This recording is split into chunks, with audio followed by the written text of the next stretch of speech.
It's a fairly prevalent gimmick in horror movies and media to use the sound of a crying baby to incite the heebie-jeebies. There's something about that sound, especially when there's seemingly no babies around, that is just really creepy.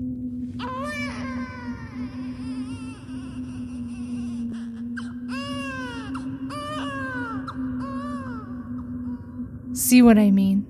But why is that so? Tonight we are going to delve into some urban legends and folklore surrounding crying babies, as well as try and examine the psychology on why this is such a creepy concept. Let's get to it.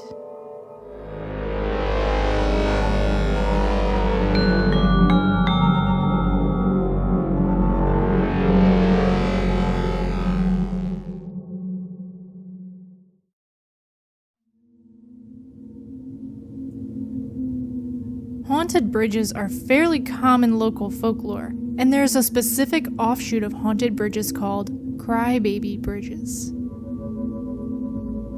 Crybaby Bridges are very common across the United States, and I found dozens, with at least one occupying 20 out of 50 states. The legends surrounding Crybaby Bridges are usually variations on the general idea that the ghost of a baby, and sometimes its mother, haunt the area surrounding the bridge where the baby was said to have perished, usually at the hands of its mother, for one reason or another. Most often in these legends, the children of Crybaby Bridges have been tossed over the side of the bridge or drowned in the waters below. Mothers who have committed the alleged infanticide may have been disposing of a secret or unwanted baby, or driven to this horrible act out of some sort of madness or sorrow. Some women may have plunged to their death with their baby, or taken their life after the fact due to overwhelming grief and remorse. On occasion, the deaths may have been caused by a car or train accident.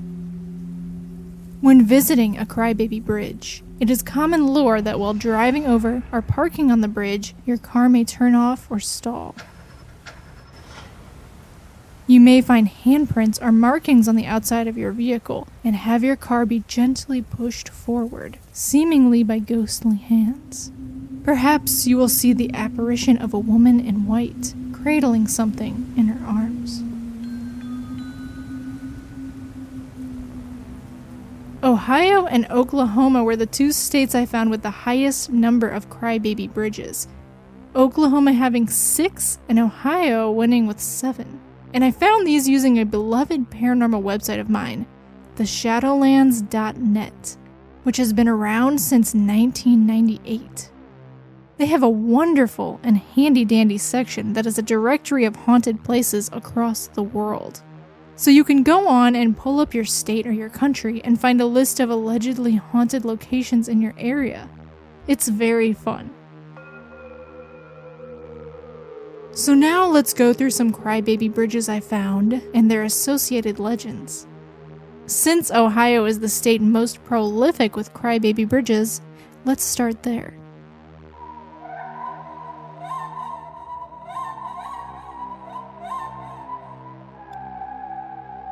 Just off of this wooded, rural road is a derelict bridge, now closed off to vehicles.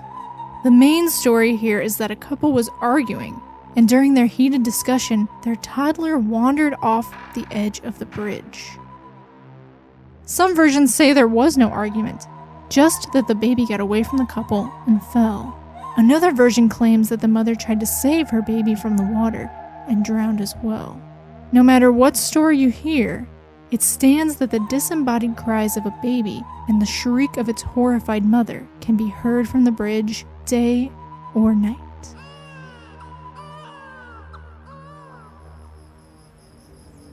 The town of Monmouth, Illinois' Crybaby Bridge carries the classic tale of an unwed mother with her newborn baby. Ostracized and ashamed for having a child out of wedlock, she throws herself from the bridge, clutching the baby to her chest. There's also a story of a school bus full of children who were swept away during a flood. Locals claim that if your vehicle breaks down on the bridge, the ghostly school children will push you safely and gently to the other side, leaving behind little handprints.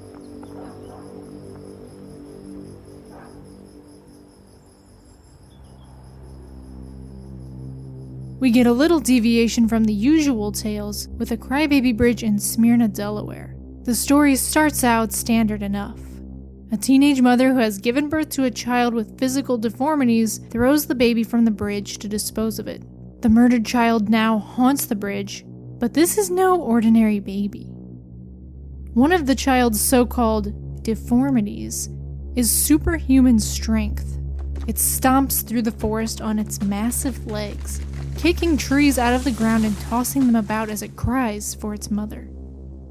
Youths who visit the derelict, graffiti-covered bridge might find that their car doors lock on their own and their car starts rolling backwards. Finally, I have an honorary mention I'd like to include from Missouri. I'm going to read this one straight from the Shadowlands website. There is a bridge over the river on the road there. A long time ago, a farmer, his wife, and his kid lived there. The dad was gone to town, and the mother was doing laundry. Her child had wandered out into the river. The mother heard her child crying, and she herself couldn't swim, but she jumped in anyway. They both drowned. Today, if you park on the bridge, you'll get this terrifying feeling. The chills, the shakes, really cold. And legend has it, if you read the Lord's Prayer backwards while on the bridge, you'll see the mother walking towards you with her waterlogged child in her arms, asking for help. Then the bridge will collapse and you'll join them in watery death. No one's ever been brave enough to try it. I'm not sure how there came to be so many Crybaby Bridges, but I do have one theory for the cause of them that I will share with you a bit later on. For now, let's move on from American urban legends to the ghostly children of Scandinavian folklore.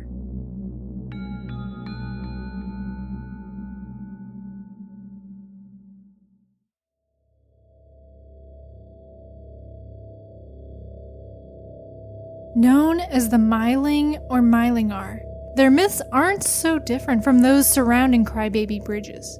Myling are the ghosts of unwanted children who were murdered or abandoned by their mothers. Up until modern times, having a child out of wedlock was extremely taboo in Scandinavia. So much so that it was common for unwed women who became pregnant to dispose of their babies upon birth.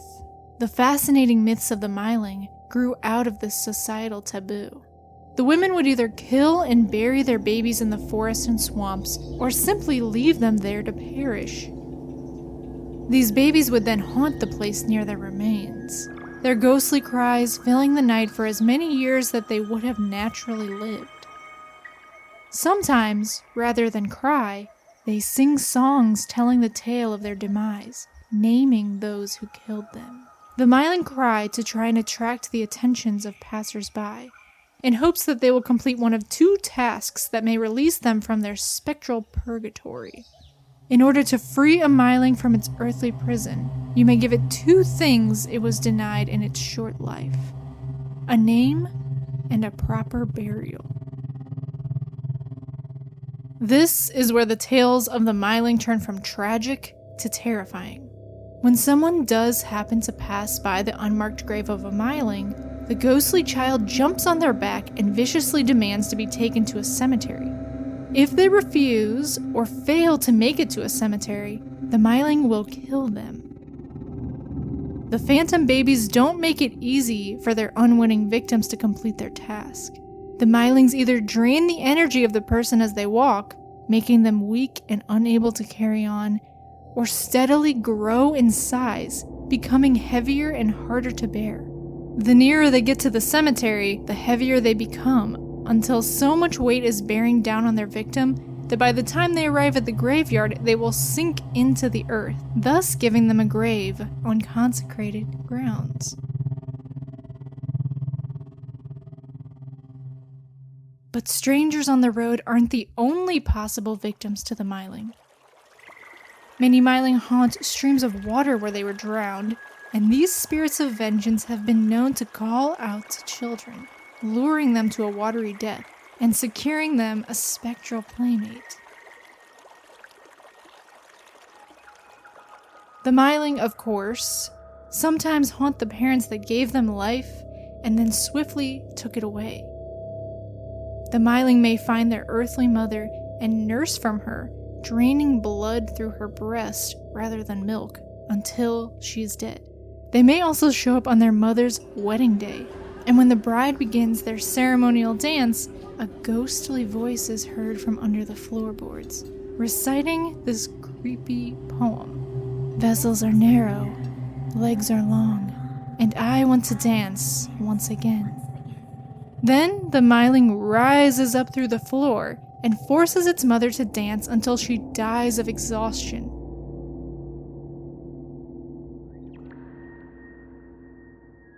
Never in the stories of the Myling is the father mentioned, telling of the unfair burden that women faced when dealing with the societal repercussions of unplanned pregnancy.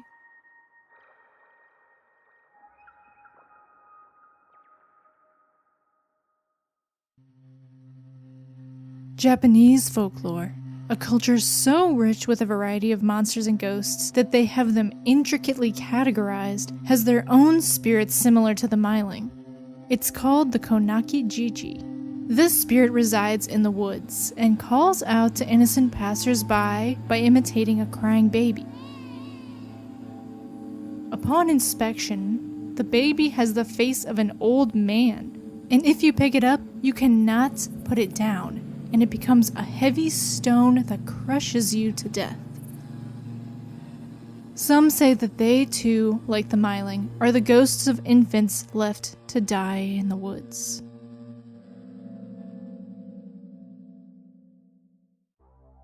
As a teenager, I went to countless sleepovers at my friends' houses.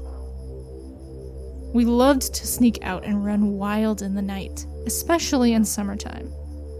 I have a vivid memory of a conversation had with a friend of mine's mother. She said to us that she heard of a killer who would lure his victims into the bushes by playing the recording of a baby crying, and then snatch them as they went to inspect the source of the sound. She gave no further context, and I was too young to question the validity of the story, and it's stuck with me ever since. Perhaps she really had heard such a story and believed it to be true.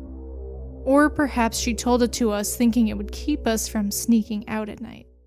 I decided to see if I could find any information on this story, and found a little reference to an urban legend nearly identical to the story told to us by my friend's mother. Apparently, the story was a chain letter circulating around 2003. If you're unfamiliar with what a chain letter is, the type I'm referring to were emails that were passed along, usually containing some sort of frightening or disturbing content presented as fact, and encouraged recipients to forward the email to as many as possible to spread the information. Often, these emails were used to spread malware and computer viruses, while others were much more harmless and served only as urban legend fodder. The original crying baby chain letter began circulating around 2003 and warned of a killer who was luring people out of their homes by using a recording of a crying baby. It read as such. This was forwarded to me by a friend. They don't know if it's true or not, but I'm passing it along. Joan just told me that her friend heard a crying baby on her porch the night before last, and she called the police because it was late and she thought it was weird. The police told her, whatever you do, do not open the door. Joan then said that the baby had crawled near a window and she was worried that it would crawl to the street and get run over. The police said, we already have a unit on the way. Whatever you do, do not open the door. He told her that they think the serial killer has a baby's cry recorded, and it uses it to coax women out of their homes, thinking that someone dropped off a baby. He said that they have not verified it, but have had several calls by women saying that they hear babies' cries outside of their doors when they're home alone at night. Please pass this on, and do not open the door for a crying baby.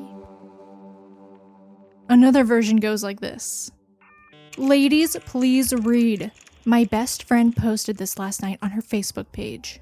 Ryan and I were just at the Kitsap Mall. We walked to our car by Sears and Ryan noticed there was a baby crying in the car with no adult. So we pulled over to it and Ryan got out to look and found out that the window was rolled down and it was a recording. There was another car parked several spots down with blacked out windows. These are the kind of setups psychopath killers do to abduct you. Please be careful, everyone. Don't walk to the car, just call security or 911.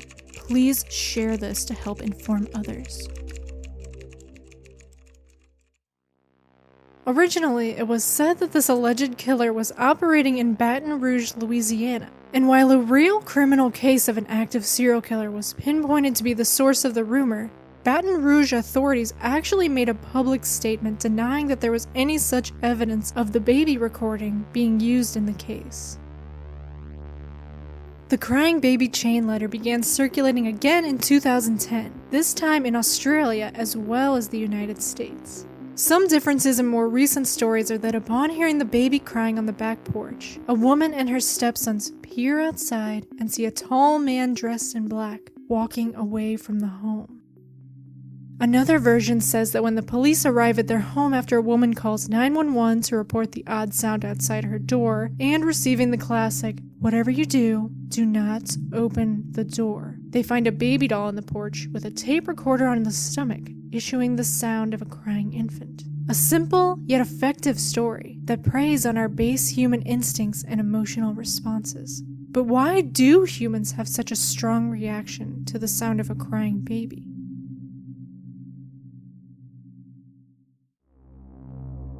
Some research has mapped out the human brain and its response to babies' cries and screams.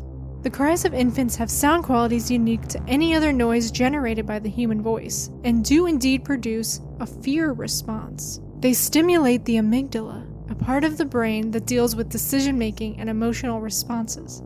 You may wonder why our brain would respond to a baby's cries with fear. Some people also find infant sobbing to be extremely annoying. Either way, it is impossible to ignore, and that is precisely the point. It is a built-in device for survival. Human babies are essentially helpless, unlike other animals that are not only capable, but expected to survive on their own from the moment of birth, such as snakes and sea turtles. Human infants produce this sound, which is essentially an alarm, to alert their parent or caregiver of their needs, in the hopes to secure their survival. If you hear the sound of a distressed baby, chances are you will find yourself in a bit of a panic and will make your way to the child and do what you need to do to quell the cries. So, in short, the sound of a baby crying is scary because, well, it literally makes you scared. On purpose. As for our Crybaby Bridges, there could be another reason these stories are so prevalent. It's very possible that on these rural roads, surrounded by forest and farmland, and not a lot of people, that visitors to these areas do hear a baby crying in the night. Or at least, what they think is a baby. There are several animals that have calls that to the untrained ear can sound remarkably similar to a wailing baby. I'll play these sounds for you now. We'll start off with one many of you have probably heard at one point or another, a domestic cat.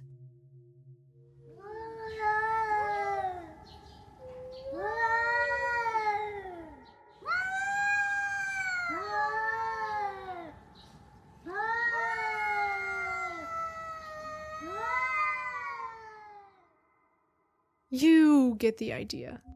These sounds are usually heard when cats are angry and about to fight. Still, if you hear the sounds on their own, without seeing the cat, or maybe outside your window after being woken up from sleep, it is easy to think that it could be a human baby wailing. Next is a peacock. Of course, peacocks are not native to the United States, but it is actually fairly common to have peacock farms, so it's not entirely unlikely to hear one of these exotic birds. Here's what they sound like.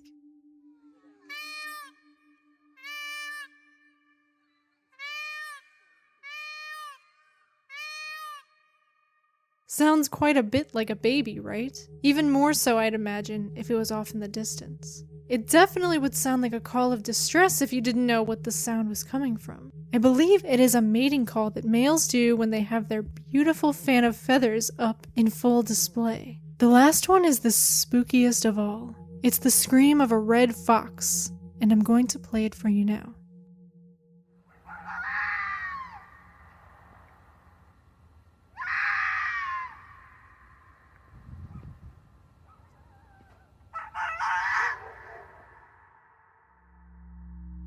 Pretty chilling, right?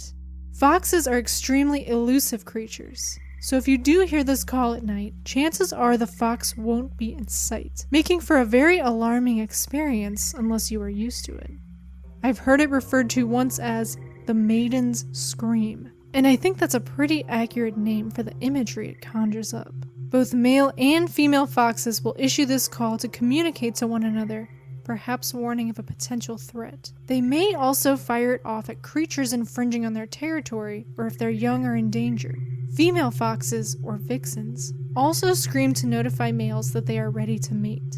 Foxes are nocturnal, so this sound will mostly be heard at night, adding to its eeriness. If heard up close, it is also deafeningly loud.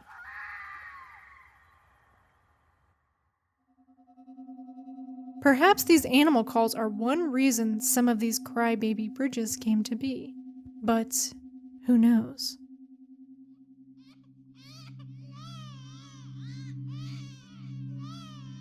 So, if you happen to be out at night and you hear a baby crying, under the bridge, in the woods, or outside your door, you may want to think twice before investigating.